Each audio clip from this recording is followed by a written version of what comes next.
હું ભારવી ઉત્કર્ષ વૈદ્ય આજે આપની સમક્ષ આ પુસ્તકની સમીક્ષા કરીશ. બકોર પટેલ આસમાનમાં. પહેલાં તો આ બકોર પટેલના લેખક હરિપ્રસાદ વ્યાસ, શ્રી હરિપ્રસાદ વ્યાસ વિશે થોડુંક. હરિપ્રસાદ વ્યાસ એણે ગુજરાતી સાહિત્યને બકોર પટેલની કૃતિ રચીને અમર કરી દીધું અને ઋણી કરી દીધું અને પોતે પણ અમર થઈ ગયા.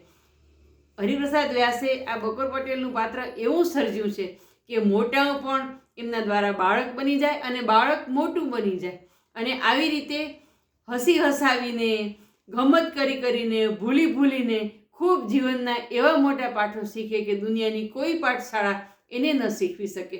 તો ચાલો આપણે આ પુસ્તક વિશે જોઈએ. બકોર પટેલ આસમાનમાં બકોર પટેલ માણસને હરિપ્રસાદ વ્યાસે એવું ઓલું કર્યું છે કે બકોર પટેલ ઉડતા શીખે છે. એને વિચાર આવે છે કે બધા જો જેવી રીતે ઉડે છે પક્ષીઓ, એવી રીતે માણસ કેમ ન ઉડે, અને એ એક યંત્ર બનાવે છે. ધીમે ધીમે એવી પાંખ બનાવે છે અને એકવાર એ પાંખ બનાવતા બનાવતા પડે છે અને એ પડે છે એટલે એ તો ઘરમાં સકરી પટલાણી એને ઘા પટા મલમ કરી દે છે અને ત્યાં એના ભાઈબંધ વાઘજીભાઈ આવે છે. વાઘજીભાઈને પણ ખબર પડે છે. એ લોકો બેનું બોન્ડિંગ કેટલું સરસ કે વાઘજીભાઈ કહે છે કે પટેલ મારા માટે પણ તમે આવું બનાવજો. એટલે પટેલ પછી બંને યંત્ર ભેગા બનાવે છે. કોઈ અદેખાઈ નહીં, કોઈ દંભ નહીં, કેટલી સરસ મિત્રતા. અને પછી પટેલ બંનેનું એક અને અંતે બનાવે છે ભેગું અને અંતે એ લોકોને સફળતા મળે છે. પટેલને ધીમે ધીમે ધીમે જમીનથી અધ્ધર થાય છે. બાળમિત્રો કેટલી મજા આવતી હશે એને. અને પછી એ જ યંત્ર એ વાઘજીભાઈને આપે છે. પાંખ જેવું થઈ ગયું હોય છે અને પછી અને બે ભાઈબંધો નીકળી પડે છે આસમાનની સફરે. અને પછી તમે જોજો તો ખરા, એક પછી એક એના પરાક્રમો. કોઈક વાર ક્યાંક તોફાન કર્યું, કોઈક વાર ક્યાંક તોફાન કર્યું. રાત પડે ને બંને નીકળી પડે.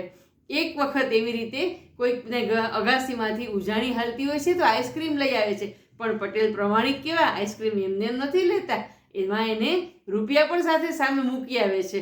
અને કોઈ દિવસ એમાંથી શીખી મળે છે કે તોફાન કરો પણ કોઈને નુકસાન જાય એવું નહીં.